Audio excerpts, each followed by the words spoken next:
दुनिया में जितने भी लोग हैं और जो भी गतिविधियां कर रहे हैं, है ना, वे सब अपने एक जीवन को चलाने के उद्देश्य से करते हैं। उनमें धन कमाने का उद्देश्य, परिवार चलाने का उद्देश्य होता है, या तो नाम मान शान में अपने मन को लगाना, है ना, माने यही कर्म होते हैं। चाहे वो प्रवचन करें, भजन करें, मंदिर बनाएं, है ना, कोई भी व्यवसाय करें, हर एक व्यक्ति का उद्देश्य धन कमाना और अपने जीवन को सुख शांति से चलाना होता है। और इसी उद्देश्य को लेकर प्रत्येक व्यक्ति प्रत्येक स्थान से, प्रत्येक कर्म से जुड़ता है। आज जितने भी YouTube चैनल पर वीडियोस आते हैं वो मनुष्य के मनोरंजन के उद्देश्य से होते हैं और धन कमाने के उद्देश्य से होते हैं। जितने ज़्यादा से ज़्यादा लोग देखेंगे उतना ज़्यादा से ज़्यादा वीडियो डालने वाले को धन की प्राप्ति होगी। देखिए, हर एक स्थान जब धन कमाने के उद्देश्य के लिए हो जाता है, या हर एक व्यवस्था जब धन कमाने के उद्देश्य के लिए हो जाती है, तो वहाँ से विकृति शुरू हो जाती है। हाँ, ये जो बाबा की मुरली चल रही है, ये सबके सुख के लिए, सुख धाम की स्थापना करने के लिए चल रही है। हाँ, इसमें परमात्मा है ना भाई, जिन्हें कहते ही परमात्मा है, मतलब वो एक ऐसी आत्मा है जो सदैव पर यानी सब के लिए, दूसरों के लिए ही कार्य करती है। परम आत्मा, बाकी सब आत्माएं हैं, माने आत्मा यानी स्वयं के लिए कार्य करती हैं, बाकी सब आत्माएं हैं। लेकिन एक ही परमात्मा है जो पर के लिए धरती पर आते हैं, माने दूसरों के लिए, सब के लिए आते हैं। उनमें उनका खुद का कोई स्वार्थ नहीं होता है, इसीलिए वे अपना शरीर नहीं लेते हैं, इसलिए वो अशरीरी होते हैं। इसलिए उन्हें अकाय, अयोनिज, अजन्मा, निराकार कहते हैं। इस बात को बहुत अच्छे से समझना। इस संसार में जिसका भी शरीर दिखाई दे रहा है वो आत्मा है और वो अपने लिए जीवन जीती है। लेकिन एक ही शिव पिता परमात्मा है जो निराकार हैं, जिन्होंने अपना शरीर नहीं लिया है, तो वो सबके लिए इस धरती पर अवतरित होते हैं, मतलब ऊपर से नीचे उतरते हैं। इस बात को बहुत अच्छे से समझिएगा। तो ये जो वीडियो आप सुन रहे हैं, ये निराकार परमात्मा की वाणी है, जिन्होंने एक साकार तन का माध्यम लेकर हम आत्मा रूपी बच्चों को भटकने से बचाने के लिए ये वाणी चलाई है। और केवल भटकने से बचाने के लिए नहीं, आत्मा की जो शक्ति क्षीण हो चुकी है उसे शक्तिशाली बनाने के लिए, और बहुत सुंदर दुनिया का निर्माण करने के लिए ये वाणी चलाई है। ये जो वीडियो प्रसारित किए जा रहे हैं आप तक, जो साइंस के माध्यम से पहुंचाए जा रहे हैं, उसमें केवल परमात्मा का एक ही उद्देश्य है कि मनुष्य आत्माएं जो दुखी अशांत हो चुकी हैं, वो किस विधि से, किस युक्ति से वो बिल्कुल सुख शांति और संपन्नता से जीवन जिए। हाँ, यहाँ से मर जाने की भावना ना हो किसी की। क्योंकि मरता तो कोई नहीं है। ये ज्ञान नहीं होने के कारण कहते हैं, हे प्रभु अब तो तू मुझे ऊपर उठा ले, बहुत दुख देख लिया मैंने इस दुनिया में, ऐसा कहते हैं ना। भाई ऊपर जाने की चाहत क्यों रखते हैं? क्योंकि दुखी होते हैं। अगर सुखी रहें तो फिर ना जाएं। हाँ, जीवन से हताश क्यों हो जाते हैं? ज्ञान से निराश क्यों हो जाते हैं? ज्ञान अतिरिक्त क्यों लगने लगता है? क्योंकि कहीं भी इस दुनिया में वो ज्ञान दिखाई नहीं देता। तो ज्ञान फिर अतिरिक्त लगने लगता है। वो ज्ञान हल्का होने के बदले वो बोझ लगने लगता है। है ना भाई? नहीं तो बाबा की याद के लिए बहुत सारा ज्ञान चाहिए। हाँ, कौन सा ज्ञान चाहिए? अशरीरी होने का। जैसे बाबा है वैसा बन जाने का ज्ञान चाहिए। बाबा की याद यदि आप रखेंगे, बाबा को प्यार से याद करेंगे, तो उसके लिए आपको बहुत सारा ज्ञान चाहिए, बहुत सारी समझ चाहिए।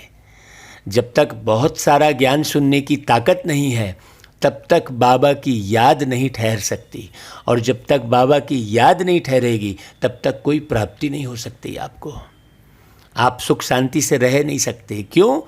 क्योंकि इस संसार में एक परमात्मा बाबा ही हैं जो सुख के सागर हैं, जो सदा सुखी हैं, जो सदा आनंद में हैं। उन्हें सच्चित आनंद स्वरूप कहते हैं। कल की मुरली में हमने बताया था। तो बाबा युक्ति बताते हैं कि मीठे बच्चे, बाबा की याद करने की भिन्न भिन्न युक्तियां रचो। पुरुषार्थ कर चार्ट रखो कि हम बाबा को कितना समय याद कर रहे हैं, कितनी बाबा की याद में रहते हैं। जो बाबा की याद में रहेगा उसे बाबा की मुरली के एक एक शब्द के अर्थ समझने की अंदर में बहुत गहरी भावना बैठी रहेगी। वो मुरली से प्रीत रखेगा। वो सारा दिन मुरली सुनने की इच्छा करेगा। बाबा कहते हैं देखो थको नहीं। बाबा के ज्ञान से, बाबा की याद से थको नहीं। तूफानों में अडोल रहो। देखो जुड़ी हुई है बात। जब आप बाबा की याद से, बाबा के ज्ञान से नहीं थकेंगे, तभी आप तूफानों में अडोल रहेंगे। बाबा कहते हैं देखो बच्चों को कौन सा अनुभव आपस में एक दो को सुनाना चाहिए। भाई ये बताना चाहिए कि हम बाप को कितना समय और कैसे याद करते हैं। जैसे कि हमने बताया था ना भाई कि भाई आप बाबा के कमरे में बैठकर और गास्केट जो लाइट है उसमें गास्केट को देखकर बाबा को याद करने का पुरुषार्थ कर रहे हैं, अभ्यास कर रहे हैं। तो वैसी ही लाल लाइट तो ट्रैफिक में चौराहे पर जब आप खड़े होते हैं भाई, कभी 100 सेकंड खड़े होते हैं, कभी 120 सेकंड खड़े होते हैं, तो उस दौरान आप बाबा को ही तो याद कर सकते हैं ना। भोजन के समय भी बाप की याद रहती है या अनेक प्रकार के विचार आ जाते हैं। बाबा कहते हैं बच्चे ट्राई करके देखो, भोजन पर बाप के सिवाय दूसरा कुछ याद तो नहीं आता है। भाई आप देखो जरा कि भोजन के समय बाबा की याद आती है। देखो मेरा बाबा अशरीरी, मैं तो कितना अच्छा अच्छा बना बना के खा रहा हूँ। अब मेरा बाबा तो अशरीरी है, उनको तो अपना कोई शरीर नहीं है, तो क्यों ना मैं अपने शरीर में ही बाबा को महसूस करके बाबा को वो स्वाद वाला भोजन भी बाबा को खिलाऊं, न कि बस मैं ही अपने उस स्वाद में लगा रहूं। क्योंकि बाबा का तो अपना शरीर नहीं है, तो वो कैसे खाएंगे भाई, कैसे भासना लेंगे। तो बाबा कहते हैं भाई बच्चे जब आप याद करोगे बाबा को तो बाबा हाजिर होंगे। है कि नहीं भाई? फिर वापस में एक दो को अनुभव सुनाओ। जैसे एक जो है प्रेमिका भोजन करेगी तो अपने प्रेमी को याद करती रहेगी ना भाई। बाबा कहते हैं देखो कोई भी दर्दनाक सीन देखते हमारी स्थिति कैसी रही, जो बाबा की याद में रहेगा उसे कोई भी सीन, किसी भी प्रकार की बातचीत कोई आकर्षित नहीं करेगी दुनिया की। हाँ, ना आकर्षित करेगी, ना विकर्षित करेगी, ना घबराहट होगी, ना भय पैदा होगा, कुछ नहीं होगा। तो इसका भी अनुभव सुनाना चाहिए। नहीं तो भाई जरा जरा से में व्यक्ति भय खाता है, क्यों? अशरीर ही नहीं रहता है। बहुत गहरी बात है। हाँ, गीत बजा है लाख जमाने वाले। हाँ भाई, कोई कैसे भी करके हमको दूर कर दे। मान लो कई माताएं, भाई इस गीत के ऊपर कुछ पॉइंट हम आपको बताते हैं। कई माताएं ये कहती हैं, फ़ोन करती हैं हमको कि भाई जी हमारे घर में कोई ज्ञान में नहीं चलता, तो सब विरोध करते हैं, हमको सेंटर जाने नहीं देते हैं। तो भाई आपको दिल ही दिल में याद करने के लिए कौन विरोध कर सकेगा? किसी को पता ही नहीं चलेगा। ये गीत आप पूरा सुनना, उसका तो कोई विरोध कर नहीं सकता। दिल के प्रेम का कोई विरोध नहीं कर सकता। आप अंदर चुप्पे से बाबा को याद कर रहे हो, काम करते हुए, भोजन खाते हुए, भोजन बनाते हुए, तो कौन विरोध करेगा? किसी को पता ही नहीं चलेगा। और बाबा की याद करते करते आप सबकी सेवा करो। हाँ, फिर किसी से आपको चिढ़ नहीं लगेगी, ना कोई कुछ भी बात कहेगा तो कुछ आपको फर्क ही नहीं पड़ेगा, ना कोई परिस्थिति का फर्क पड़ेगा। करके तो देखो पहले। लेकिन जब तक आप अच्छी बात सुनोगे ही नहीं, सुनने में ही आपको अतिरिक्त लगेगी, तो फिर आप करोगे कैसे? ओम शांति। मीठे मीठे बच्चे अब बेहद के बाप को कैसे भूलेंगे? भाई, जिससे बेहद का वर्षा मिलता है, जिसको आधा कल्प से याद करते थे, यह तो समझाया है कि मनुष्य को कभी भगवान नहीं कहा जाता। तो अब जबकि बेहद के बाप मिले हैं, तो उनकी याद में ही करामात है ना। जितना पतित पावन बाप को याद करेंगे, उतना पावन बनते जाएंगे। तुम अपने को अब पावन कह नहीं सकते हो। क्यों? जब तक अंत हो। जब संपूर्ण पावन बन जाएंगे तो यह शरीर छोड़ जाए संपूर्ण पवित्र शरीर लेंगे। जब सतयुग में नया शरीर मिले तब तो संपूर्ण कहेंगे। फिर रावण का खात्मा हो जाता है, मतलब विषय विकार नष्ट हो जाते हैं, खत्म हो जाते हैं पूरी तरह से। सतयुग में रावण की एफिजी नहीं बनाई जाती। भाई, रावण को जलाना किस बात का प्रतीक है? कि आपके विषय विकार मन के अंदर में जो जरा भी आ रहा है वो पूरी तरह से भस्मीभूत हो जाए। आपको ज्ञान के सिवाय दूसरा कुछ भी अच्छा न लगे। दूसरी कोई भी चर्चा आप लंबे समय कर रहे हैं, इसका मतलब आप बाबा की याद में नहीं रह रहे हैं। काम चलाने के लिए आप थोड़ा बहुत कार्य व्यवहार के लिए बातचीत कर लो, बाकी आप दुनिया भर की बात करते बैठे हो घंटों, इधर उधर की। बहुत बारीक समझना, गौर करना कि आप कौन सी बातचीत कर रहे हो। तो चलते फिरते हो बाबा की याद है। बच्चे, तब तुम बैठते हो, है चलते फिरते हो, तो बुद्धि में यह याद रहे क्या कि अब हमने 84 का चक्र पूरा किया है, अब हमको यहाँ से इस दुनिया से कोई लेना देना नहीं है। फिर नया चक्र शुरू होता है, तो हमें नए चक्र में अपना स्थान बनाना है। हाँ, ये बात कोई नहीं बोलेगा दुनिया में।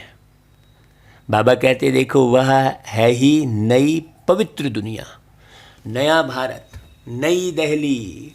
हाँ, मतलब नई देह ली।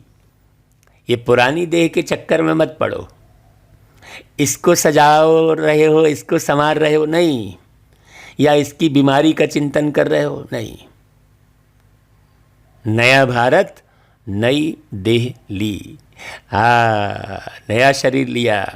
बच्चे जानते हैं, पहले जमुना का कंठा है। बहुत बारीक बात समझना, बहुत बारीक बात। जहाँ पर परिस्तान बनना है, ये बहुत गहरी बात चल रही है, इसे कोटों में कोई समझेगा। अब कोई विस्तार से समझने के लिए इंटरेस्ट नहीं लेगा, उसकी इच्छा नहीं होगी, उसे लगेगा जल्दी मुरली समाप्त हो जाए। भाई आप सोचो, बाबा मीठे बच्चे कहते हैं, तो आप अभी अंदर जांच करिए कि क्या आप बच्चे बने हैं। जो बच्चा बन जाता है ना, वो कहीं भी राय सलाह बिना पूछे नहीं देगा। जो बाबा का बच्चा एक्यूरेट बनेगा, वो इधर उधर सलाह देता नहीं रहेगा कि इसको ऐसा करना चाहिए, उसको वैसा करना चाहिए। वो तो स्वयं के निर्माण में लगा रहेगा।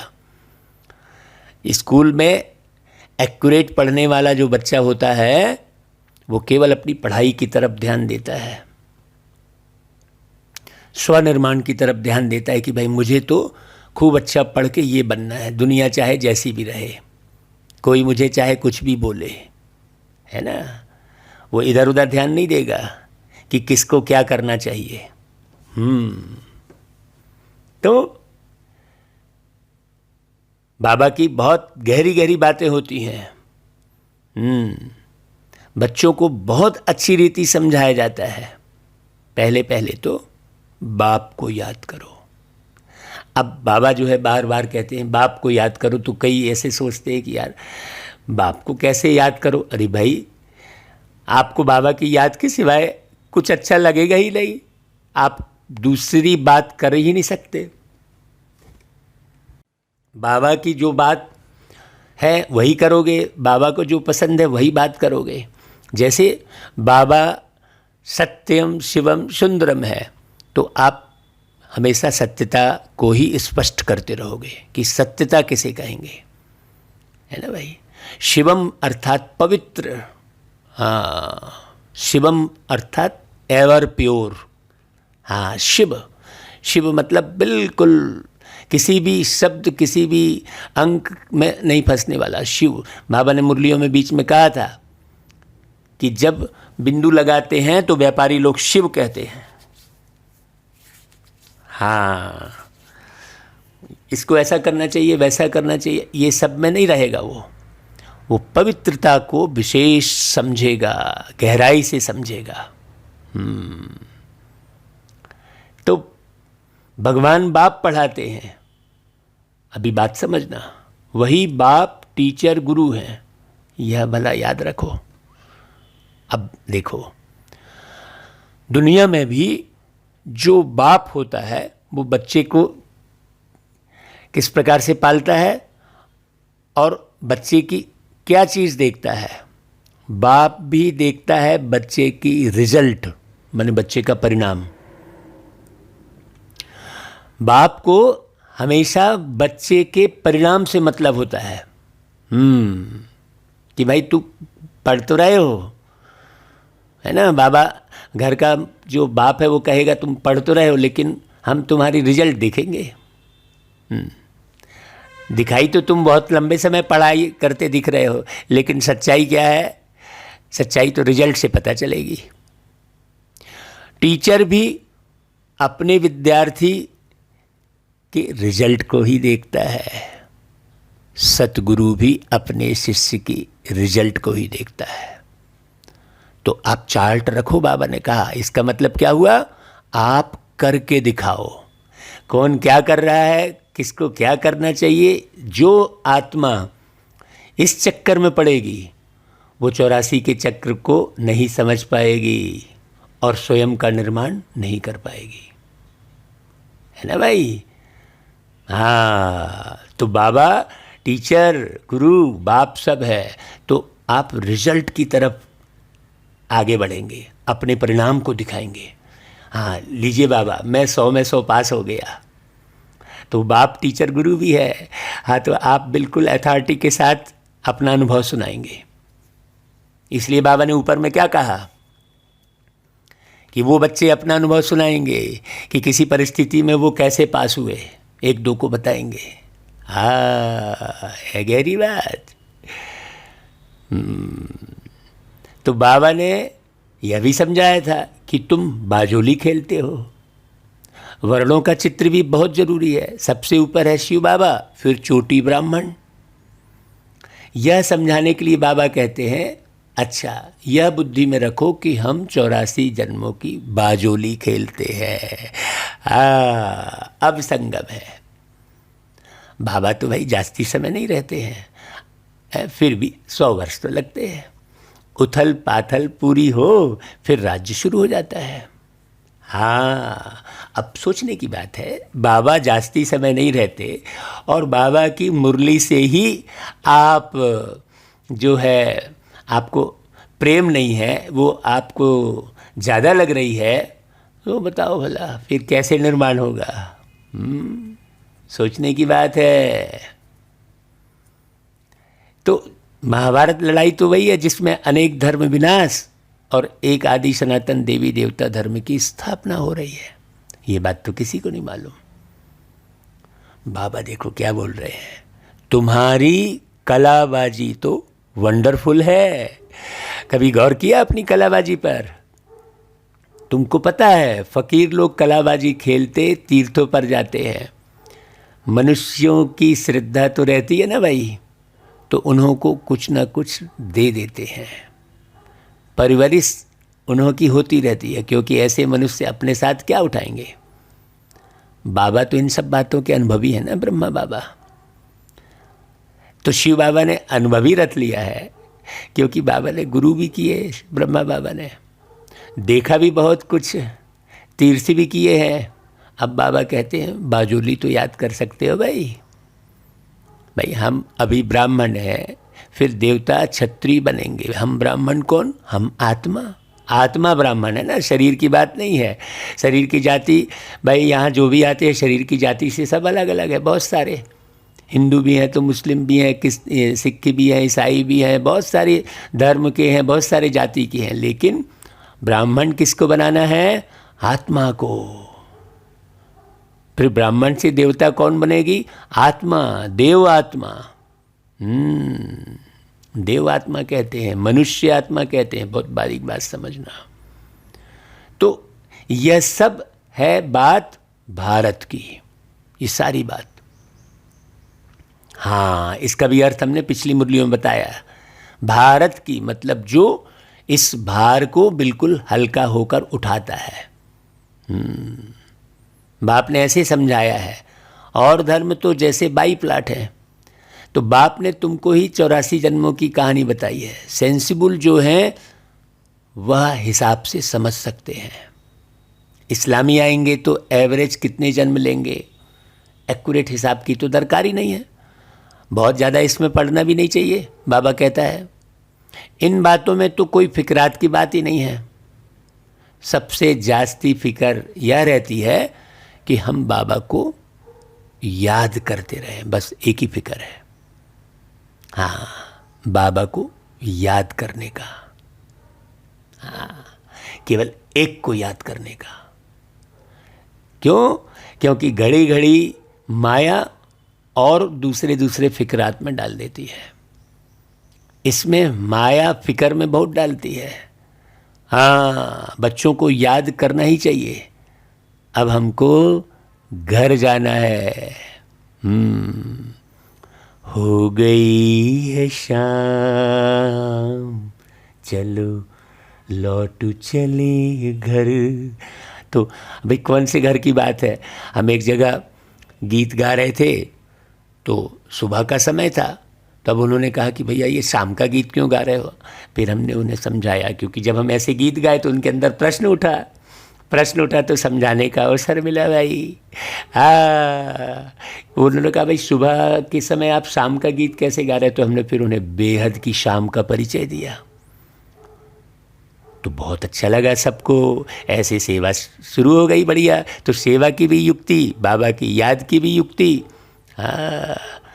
ज्ञान को समझने की भी युक्ति, सब चाहिए। है ना भाई? सीट होम किसको याद तो आएगा नहीं दुनिया में। मांगते भी हैं शांति देवा, भगवान को कहते हैं हमको शांति दो, लेकिन उन्हें शांति धाम का तो पता ही नहीं है। अब तुम बच्चे यह तो जानते हो कि यह पुरानी दुनिया खत्म हो जानी है, यह भी तुम्हारी बुद्धि में है, और मनुष्य तो घोर अंधियारे में है। न तो शांति धाम का पता है, न आने वाले समय का कुछ पता है कि भाई क्या बनने वाला है और क्या बिगड़ने वाला है, किसी को मालूम नहीं। किसी को मालूम नहीं भाई कि शांति सतयुग में ही होती है। एक धर्म, एक भाषा, रस्म रिवाज भी एक ही है, वहाँ है ही शांति का राज्य। यहाँ तो न एक भाषा है, न एक धर्म है, न एक सी रस्म रिवाज है, सबकी अपनी अपनी अलग अलग रस्म रिवाज। कहाँ से शांति रहेगी भाई? हाँ, कोई जो है ऑरेंज कलर का झंडा लगाएगा तो कोई काला झंडा लगाएगा है, तो कोई हरा झंडा लगाएगा, माने सब में अलग अलग, तो एक दूसरे से फिर विरोध करेंगे। हर एक की रस्म रिवाज अलग अलग। यहाँ तो अद्वैत की बात ही नहीं है, वहाँ तो एक ही राजाई होती है और शतो प्रधान है। रावण राज्य है, वहाँ है ही नहीं जो लड़ाई हो, किसी के अंदर कोई विकार है ही नहीं। तो तुम बच्चों को खुशी का कितना पारा चढ़ना चाहिए भाई। शास्त्रों में जो गायन है, अतेंद्रीय सुख गोप गोपियों से पूछो, तो गोप गोपियाँ तो तुम हो ना भाई। अतेंद्रीय सुख का अनुभव भाई, जहाँ सारे सुखी हैं वहाँ सुख का अनुभव कौन करेगा? पता ही नहीं चलेगा कि हम सुख में हैं। और जहाँ दुख है वहाँ ही तो सुख का अनुभव करेंगे भाई। तो ये गोप गोपियों का गायन कब का है? सतयुग का, त्रेता युग का, द्वापर युग का है कि भाई कलयुग का है? कब का है भाई? संगम युग का है भाई। क्योंकि सतयुग में, त्रेता युग में तो पूरे सुखी हैं, है ना भाई। और द्वापर युग से सुख के रास्ता भूल गए, तो फिर अतेंद्रीय सुख गोप गोपियों से पूछो, ये कहा है, तो ये कब है वो गोप गोपियाँ? सोचने की बात है। तो तुम सम्मुख बैठे हो ना भाई, तुमको लग रहा है ना कि ये परमात्मा की वाणी चल रही है। भाई हम तो निमित्त मात्र है जो नशे से सुना रहे हैं। भाई हमको तो नशा है, तो हमको ये पता नहीं पड़ता है भाई कि हम कितना बोल गए। हाँ, अब भाई बाबा की वाणी, भाई हमें ऐसे पढ़ने के अंदाज में तो हम पढ़ नहीं रहे हैं कि भाई हमने चलो पढ़ दिया। भाई ये तो बाबा की याद है ना भाई। बाबा कहते देखो तुम्हारे पास भी नंबरवार हैं जिनको याद रहता है कि बाबा हमारा, बाबा भी है, टीचर भी है, गुरु भी है, तो हमको रिजल्ट दिखानी है। ऐसा जब ये ओनर रहेगा कि भाई मुझे बाबा को रिजल्ट दिखानी है, तो जरा भी भूल नहीं होगी, निरंतर बाबा की याद रहेगी। क्योंकि तीनों ही रिजल्ट देखते हैं, दुनिया में भी तीनों रिजल्ट ही देखते हैं। माँ नहीं रिजल्ट देखेगी, माँ रिजल्ट नहीं देखती है, लेकिन बाप बच्चे की रिजल्ट ही देखता है भाई। टीचर बच्चे का रिजल्ट ही देखता है भाई। गुरु अपने शिष्य का रिजल्ट ही देखता है। बहुत बारीक बात समझना। तो बाप, टीचर, गुरु, बाबा आप मेरे बाप भी हो, आप टीचर भी हो, आप गुरु भी हो, ऐसा थोड़ी याद किया, इसको याद थोड़ी कहेंगे भाई। हाँ, जिसको परवाह होगी संपूर्ण बनने की। हाँ, याद का चार्ट मतलब ऐसा थोड़ी कि बाबा मैंने इतने समय ये गीत सुना और याद में रहा, ऐसा नहीं। याद का अर्थ ही बहुत अलग है ना भाई। तो बहुत गहरी बात समझने की है। यह तो वंडर है ना, लाइफ तक साथ देते हैं, पूरी जिंदगी गोद में लिया और पढ़ाई शुरू कर देते, तो यह याद रहने से भी खुशी बहुत रहेगी। परंतु माया फिर यह भी भुला देती है। बाबा सावधानी दे रहे हैं। तो आपको कितना, देखो जब आप खुशी में रहोगे तो बहुत मज़े से आपको समझ में आएगा। तो मनुष्यों को यह भी समझाना होता है। मनुष्य पूछते हैं बाकी थोड़ा समय कहते हो, क्या प्रूफ है? बोलो। देखो इसमें लिखा हुआ है भगवान उवाच, यज्ञ भी रचा हुआ है, यह है ज्ञान यज्ञ। अब कृष्ण तो यज्ञ रच न सके ना भाई। भाई रुद्र ज्ञान यज्ञ, ये गायन है। हाँ, है ना भाई। कृष्ण जी तो यज्ञ कोई रच नहीं सके। बड़ी बारीक बात समझने की है। बच्चों को यह भी बुद्धि में रहना चाहिए कि हम ब्राह्मण इस बेहद यज्ञ के हैं। बाबा ने हमको निमित्त बनाया है। जब तुम अच्छी रीति ज्ञान और योग की धारणा करते हो, आत्मा संपूर्ण बन जाती है, तब इस बंभोर को आग लगेगी। अभी स्पष्ट कह दिया बाबा ने। तब अब तुम कब संपूर्ण बनोगे ये तुम्हारे ऊपर डिपेंड करता है भाई। हाँ, है कि नहीं भाई? बहुत बारीक बात है। ऐसे थोड़ी हड़बड़ी दुनिया में जैसे हड़बड़ी करते, चलो भाई टाइम हो गया, टाइम हो गया, अब कोई छूट गया तो छूटने दो, दूसरे की परवाह नहीं करेगा वो। हाँ, वो ऐसे नॉर्मल कोई बस के ड्राइवर थोड़ी है, बस के ड्राइवर कंडक्टर थोड़ी है कि चलो जो छूट रहा है तो छूटने दो। वो तो पूरे विश्व के ड्राइवर हैं भाई।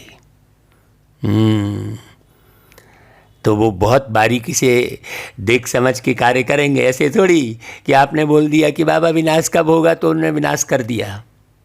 बंभोर को आग कब लगेगी? जब तुम आत्मा संपूर्ण बनोगी।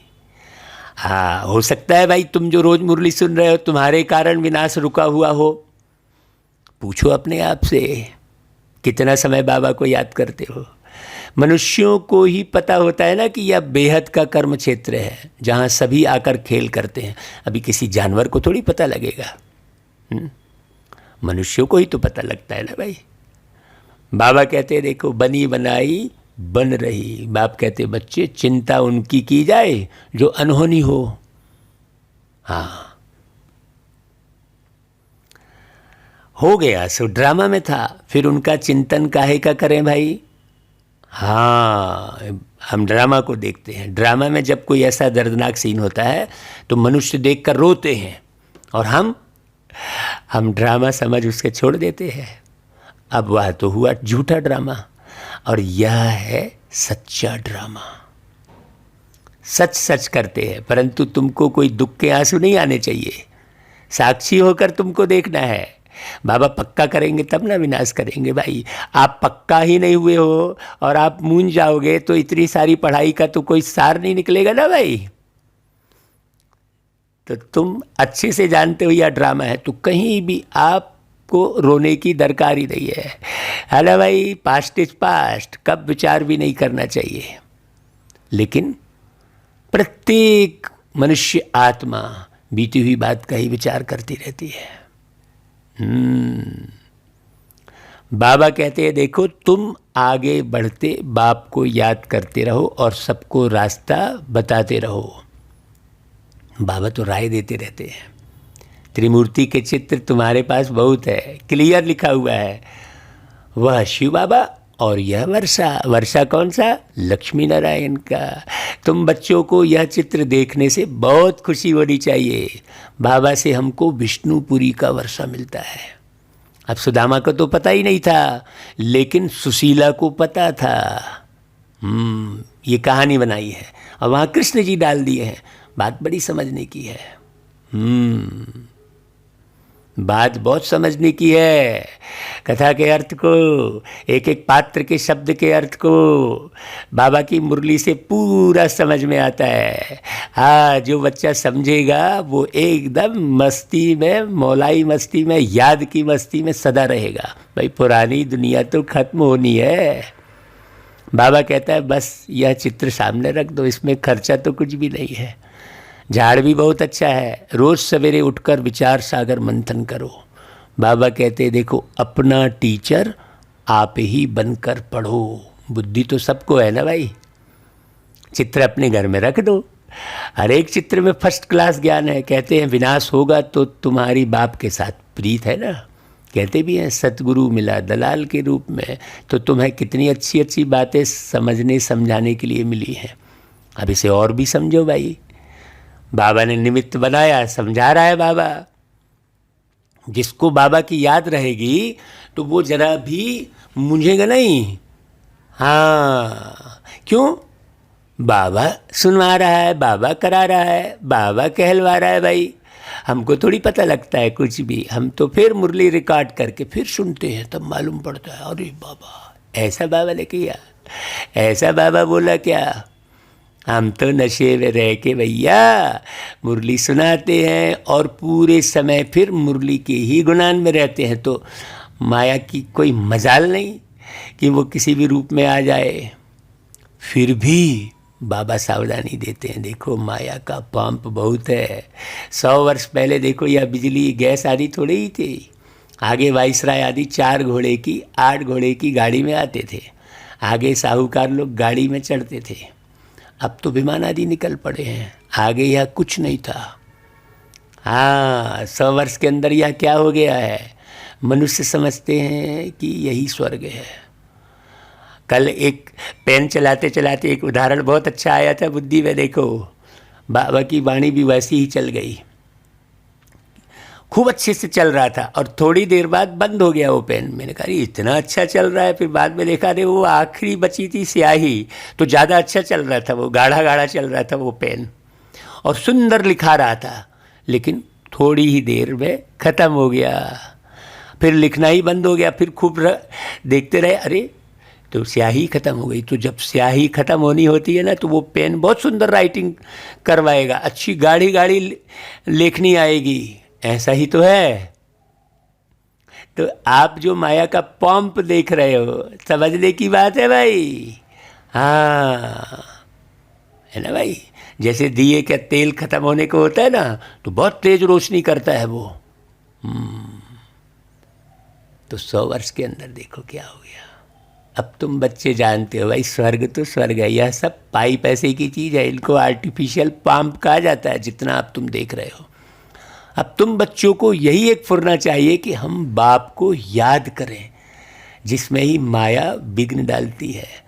बाबा अपना मिसाल भी बतलाते हैं। भोजन खाता हूँ, बहुत कोशिश करता हूँ याद में रह खाऊँ, फिर भी भूल जाता हूँ। तो समझता हूँ बच्चों को तो मेहनत बहुत होती होगी भाई, जब मेरे तन में बाबा आ रहे हैं तो मैं भूल रहा हूँ। तो बच्चे को कहते, अच्छा बच्चे तुम ट्राई करके देखो, मैं तो भूल रहा हूँ, बाबा अपना अनुभव सुना रहे हैं। सोचो, जिनके तन में स्वयं परमात्मा आ रहे हैं वो भी भूल जा रहे हैं, तो हमें कितना बाबा की याद में रहकर दिखाना चाहिए बाबा को। सोचो, देखो सारा समय याद ठहर सकती है, अनुभव सुनाना चाहिए। बाबा सारा समय याद ठहर नहीं सकती है, बहुत किस्म किस्म की बातें याद आ जाती हैं। बिल्कुल राइट बात है। बाबा जब खुद अपना अनुभव बताते हैं, बाबा ने जिसमें प्रवेश किया यह भी पुरुषार्थी है, इन पर तो बड़े झंझट हैं। बड़ा कहलाना यानी बड़ा दुख पाना।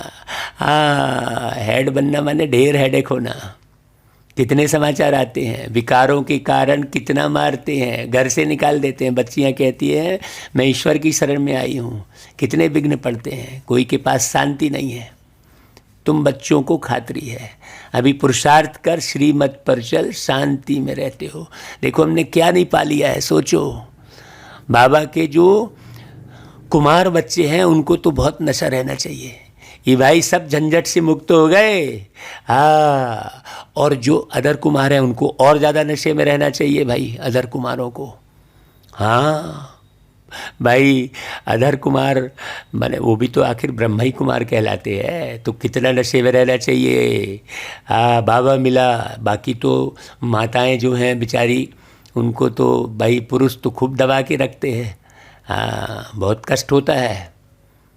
तो बहुत अच्छे से समझना, बाबा ने अलग अलग कई किस्म की मुरली चलाई है। तो अभी पुरुषार्थ कर श्रीमत पर चल, शांति में रहते हो। इस बाबा ने यहाँ भी कई ऐसे घर देखे जहाँ आपस में मेल मिलाप में बहुत रहते हैं, सभी बड़ों की आज्ञा में चलते हैं। कहते हैं हमारे पास तो जैसे स्वर्ग लगा पड़ा है, लेकिन विषय विकार को तो कोई समझते ही नहीं है भाई। अभी बाबा तुमको ऐसे स्वर्ग में ले जाते हैं जहाँ सब प्रकार के सुख है, देवताओं का 36 प्रकार का भोजन गाया हुआ है। अब तुम स्वर्ग का वर्षा बाप से लेते हो, वहाँ तो कितने स्वादिष्ट वैभव खाते रहेंगे और पवित्र होंगे। अब तुम इस दुनिया के मालिक बनते हो। हाँ, राजा रानी प्रजा में फ़र्क होगा ना भाई। आगे राजाएं लोग बहुत भपके में रहते थे, या तो ठहरे पतित, और रावण के राज्य में। तो विचार करो सतयुग में क्या होगा, जब पतित दुनिया में राजा महाराजा इतने भपके में रहते थे, तो पावन दुनिया में भाई सोचो, सामने चित्र लक्ष्मी नारायण के रखे हैं भाई। कृष्ण के लिए तो झूठी बातें लिख दी, बदनामी कर दी है। झूठ माना झूठ, सच की तो रत्ती भी नहीं। अब तुम समझते हो हम स्वर्ग के मालिक थे, फिर 84 जन्म ले बिल्कुल शूद्र बुद्धि बन गए हैं। देखो बात कहाँ की है, बुद्धि की है। शूद्र मतलब कोई जाति नहीं, बड़ी बात समझना। ब्राह्मण मतलब कोई जाति नहीं, हाँ बुद्धि की बात है। तो क्या हाल हो गया है, अब फिर पुरुषार्थ कर क्या बनते हो। बाबा पूछते भी है ना कि तुम भाई क्या बनेंगे, तो सब हाथ उठाते हैं सूर्यवंशी बनेंगे, हम तो माता पिता को पूरा फॉलो करेंगे, कम पुरुषार्थ थोड़े ही करेंगे। सारी मेहनत याद और आप समान बनाने पर है। इसलिए बाप कहते हैं जितना हो सके सर्विस करना सीखो।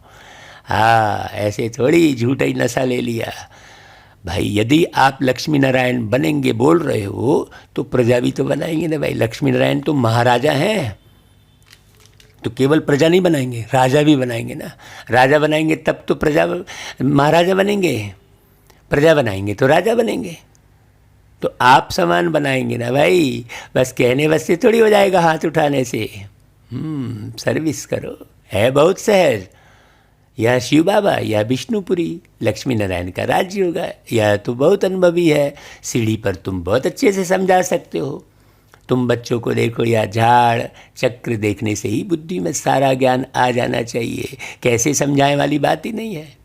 यह जो लक्ष्मी नारायण है, इन्हों की राजधानी कहाँ चली गई, किसने लड़ाई की, जिससे हराया, अब तो वह राज्य है नहीं। इन ईश्वरी बातों को कुछ नहीं जानते हैं लोग। तुम बच्चों को यह भी तो साक्षात्कार हुआ है ना भाई। कैसे गुफाओं खानियों से जाकर सोने हीरे आदि ले आते हैं। यह साइंस तुम्हारे सुख के लिए होगी, वहाँ साइंस नहीं होगी ऐसा नहीं है। यहाँ है दुख के लिए, वहाँ एरोप्लेन भी फुल प्रूफ होंगे। बच्चों ने शुरू में यह सब कुछ साक्षात्कार किया हुआ है भाई। पिछाड़ी में भी तुम बहुत साक्षात्कार करेंगे। हाँ यह भी तुमने साक्षात्कार किया है। चोर लूटने आते हैं, फिर तुम्हारी शक्ति का रूप देख भाग जाते हैं। वह सब बातें पिछाड़ी की है भाई। चोर तो लूटने आएंगे, बहुत बारीक बात समझ ला।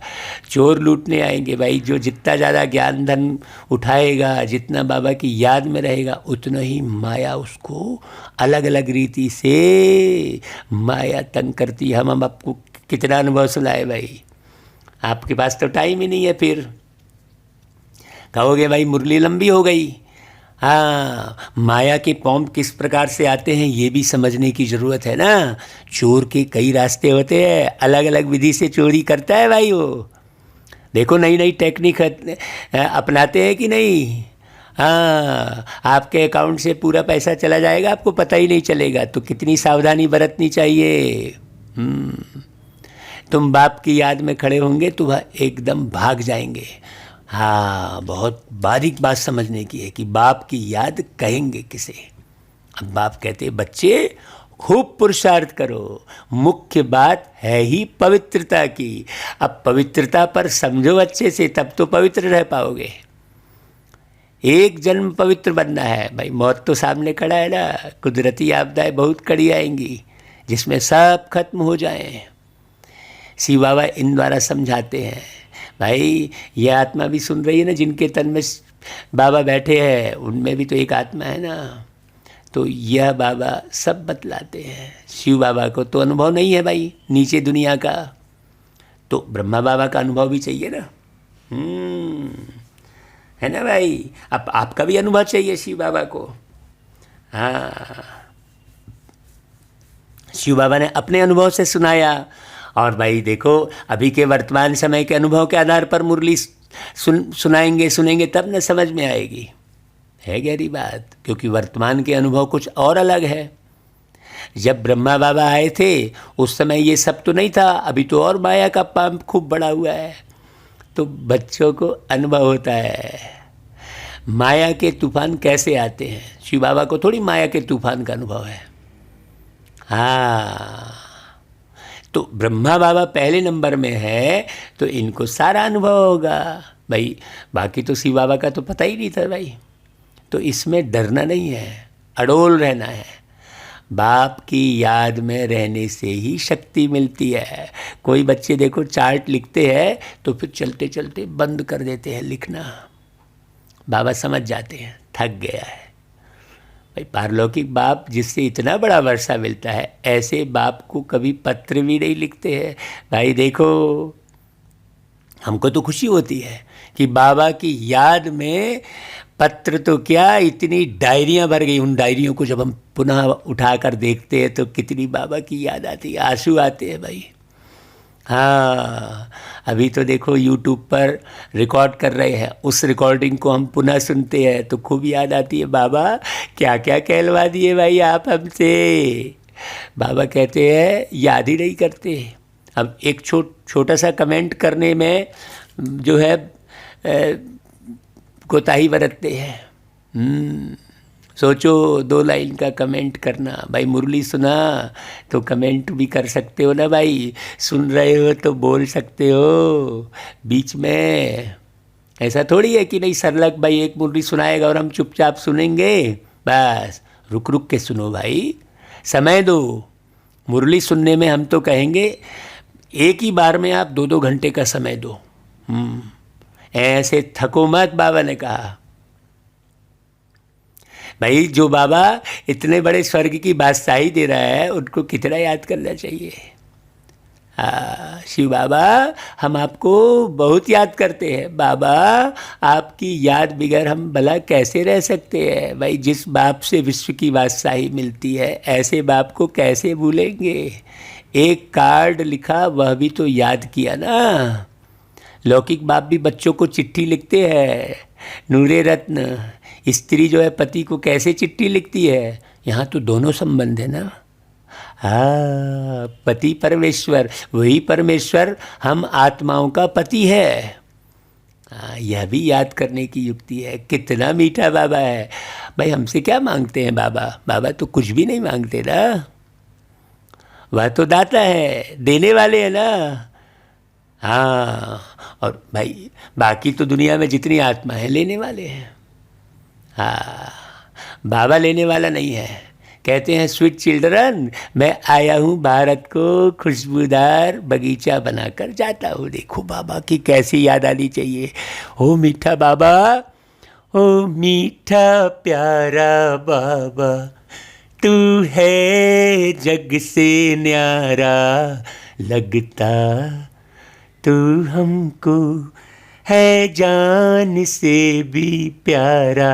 भाई मुरली सुनाते सुनाते बाबा की बातें सारा दिन बताते बताते लोगों को हमको लगता है किसको कैसे बता दे।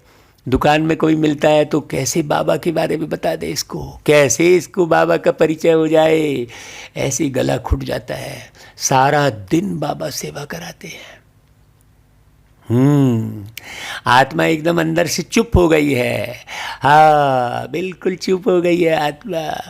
बाबा बाबा बाबा बाबा, ऐसा बाबा कहते मीठे मीठे सिकिलदे बच्चे, बाप दादा का याद प्यार, गुड मॉर्निंग, ऐसा बाबा बोलते।